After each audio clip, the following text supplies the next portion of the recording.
Mercedes Benz four-wheel SLS. What models was it used on?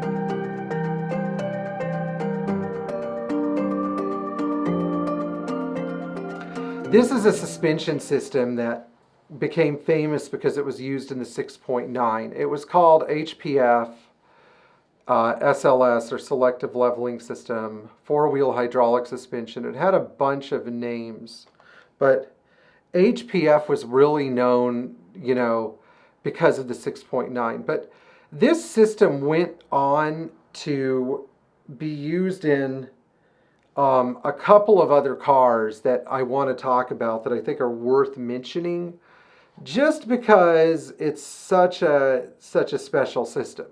So once 6.9 production wrapped up at the end of 1979, Mercedes began building the replacement for the 6.9, which was the 500 SEL W126. The 500 SEL was a different car in the sense that it had a smaller, more efficient engine, but the power levels that this engine produced came very close to the 6.9, particularly if it was optioned with the right exhaust system.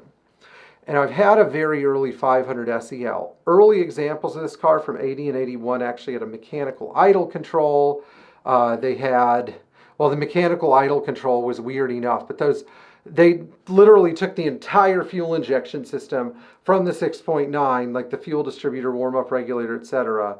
They used the late aluminum fuel distributor, but they plopped it right on. So these cars have no electronic regulation at all, either other than the ignition control box. So they had this very basic idea that the 500 SEL would be a more efficient but nearly as fast version of the 6.9. And the 6.9 was known for being incredibly heavy and maybe not the easiest car to keep maintained or in top running condition. Whereas the 500 SEL was supposed to be an easier, more manageable car to take care of. And I found that it has been, given by the number of my customers that have 500s versus the number that have 6.9s. So Mercedes decided to offer this suspension system as an option. And the way that they presented this suspension system was that you could either get rear wheel SLS or four wheel SLS or HPF, whatever you want to call it. And suddenly the 500 SEL became a lot less like a normal 126 and more like a 6.9.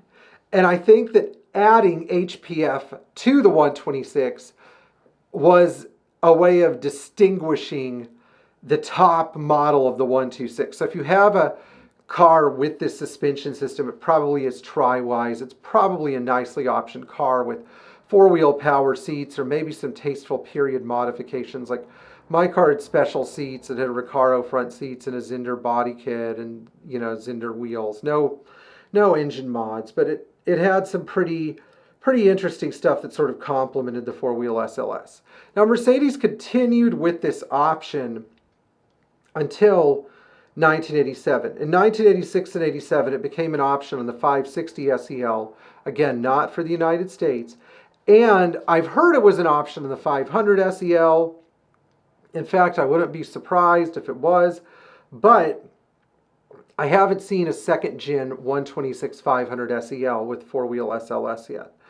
I have seen it on a 560, and boy, it's a hoot to drive, because with the 560 SEL in 86 and 87, the suspension system was only supplied on cars that had the 300 horsepower engine, effectively making a very low production, very exclusive, very rare 6.9 replacement.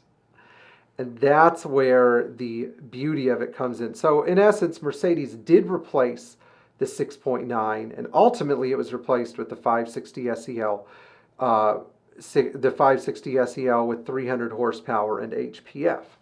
Now, what has happened to these HPF cars? Because the option wasn't that rare. Well, first of all, a lot of these things are underappreciated because the gray market cars went through a massive value slump. So occasionally you'll see a Craigslist ad for a car that has HPF, like a 500 SEL that's just sitting, in the middle of nowhere in the desert with all four wheels sagged down. But you know, people are always apprehensive about this option. I know when I bought my 500 SEL like this, the car had been parked for almost 17 years, and I got the car running using an external fuel source. And with fluid in the suspension, with the HPF fluid, which is basically standard Mercedes hydraulic fluid. I think it's ZHM, that's the designation that you need to follow. It pumped right up.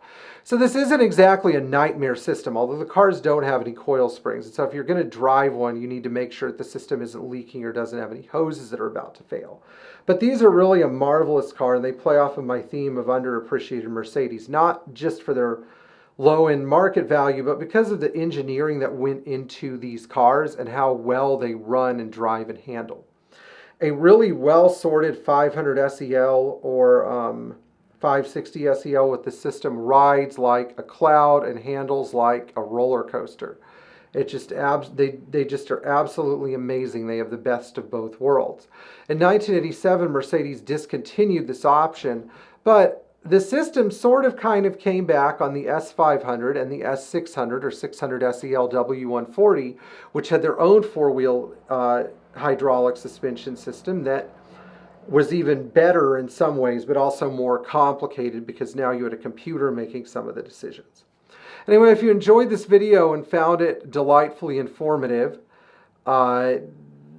maybe, you know, think about saving one of these cars one day if you find one. I know it sounds like a lot of work, you know, and some people, I have a YouTube subscriber that tried to do this, and I personally am a little unenthused by his series of issues that he has over and over again with this car. You know, I sometimes wonder about it. But if you're like a mature person and you're a good mechanic and you appreciate the technical side of these things and you know who Martin Werminghausen is, then you can actually own one of these things and have a 500 SEL that rides and drives really well for the fraction of a cost of a 6.9 or 6.3. Anyway, I'll see you guys in the next video. Thank you for watching.